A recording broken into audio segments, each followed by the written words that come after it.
Look, the air is ugly, it's unpleasant to breathe, and for a lot of people, they get anxiety over it.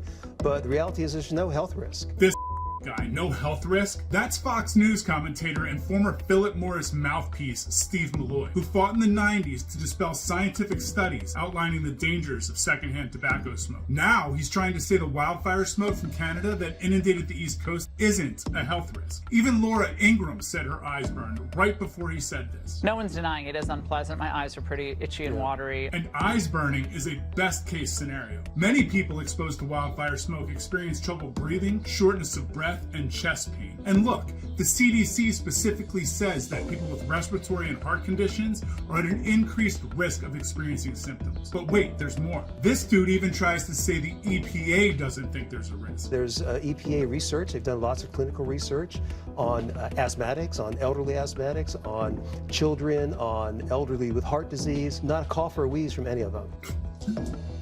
Excuse the out of me? The EPA said what? Interesting, considering this page on the EPA website titled Why Wildfire Smoke is a Health Concern that details how particle pollution from wildfire smoke gets in your lungs and wreaks havoc. It even says there's the possibility of the smallest particles, quote, translocating into your blood. The site states, quote, there is evidence of an increase in the risk of both cardiovascular and respiratory related effects in response to wildfire smoke exposure, particularly as the intensity of wildfire smoke increases.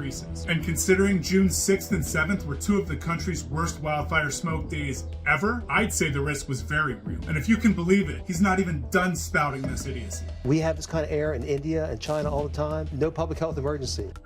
Wrong. India and China regularly close schools due to air pollution. And a quick Google search showed me that India, in fact, declared a pollution-related public health emergency in the capital of New Delhi at least once in November of 2019. Plus, a 2017 report on air pollution worldwide found that 52% of global small particulate-related deaths are attributed to India and China. Total of 1.5 million deaths due to particulate matter in the air. There's much more to talk about when it comes to Malloy's BS, but I'm honestly sick of wasting my time on this moron. Listen, at the end of the day, it's going to be up to you whether you take advice from someone who says secondhand cigarette smoke is not a concern and constantly tries to debunk climate science. But being a relatively healthy guy who was outside in Philadelphia during those few bad wildfire smoke days and felt my eyes burn and my throat hurt, I'm going to tend to side with science and agree there's a definite health risk.